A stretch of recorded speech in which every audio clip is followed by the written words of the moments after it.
चुमा काहे ना दे हलो ई शब्द रउआ लिखनी है कि और लड़का लिख के भेजले आए उनकर पोता हार्ड लेदार बरे भाई हार्दिक हार्दिक अभिनंदन गा दिए इस समय मिली तो गा दिएला फिर से ठिकाना में भैया कंट्रोल करो एकरा के कहीं मैंने में नहीं खनु तो देख ला कौन में बा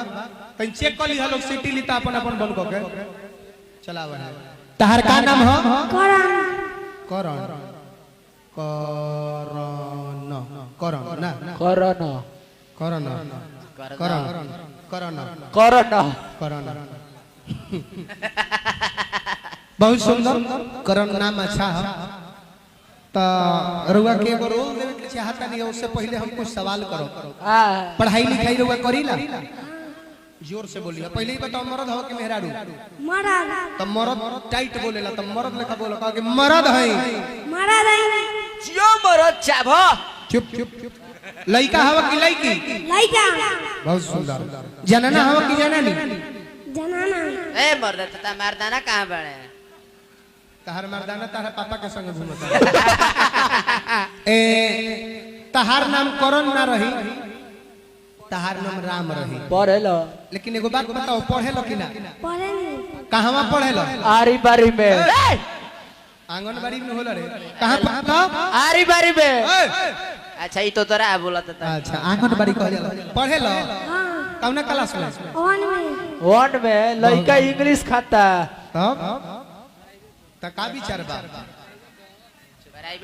प्राइवेट में पढ़ाई प्राइवेट में पढ़त रे तब इंग्लिश बोलत रे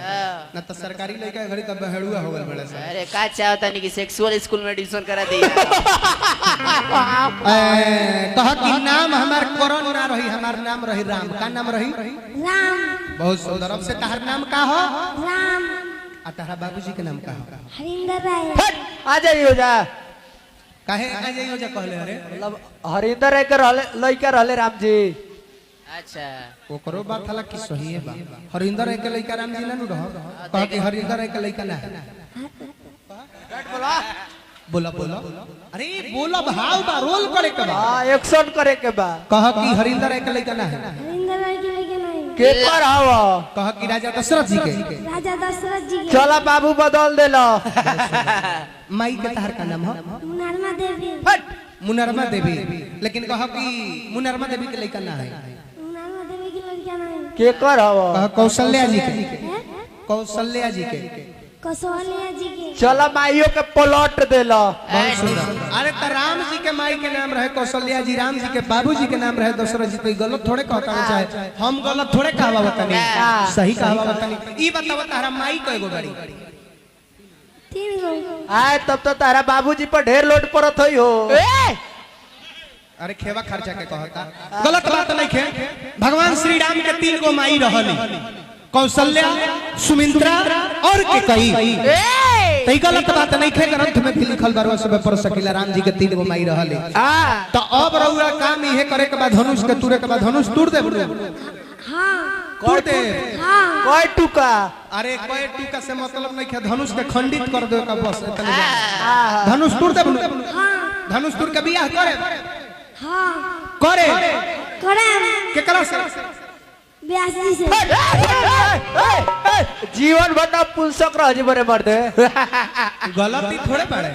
गलत नहीं खा यो चाहता रे कि पटना गोल घर घूमिए ली उ देखले हां कि हमारा खातिर ई मौगा बढ़िया बा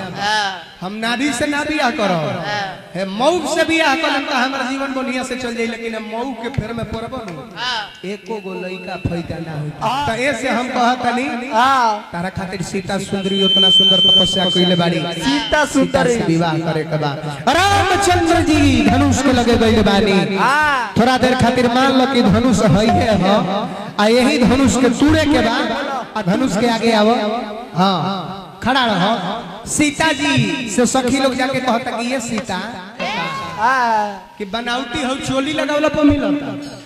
कलाकारी पर बनावटी चूच मत लगावो हां ध्यान दो बनावटी फूल के न मत लगावो अगर जो 1 नंबर होता है या तू साबित करा दी हो खोल के चेक करई हो चेक करई हो ना तो हम तो जाने कि नकली है बा भाई अच्छा है रोवा लोग के विश्वास ना हो के तो जाके देखी लोग अरे कह देले बनी ए खाली और कह दे तनी जे खाना नहीं खइले जाके खाई भैया राम जी धनुष के लगे गइल बाड़े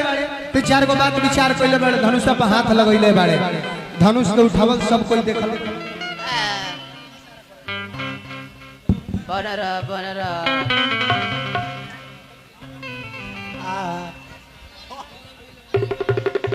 तही छन राम मध्य धनु तोड़ा भय भुवन घनघोर कठोरा कठोरा राम जी धनुष के तुरले वाली राम जी रुआ का तुरनी हो धनुष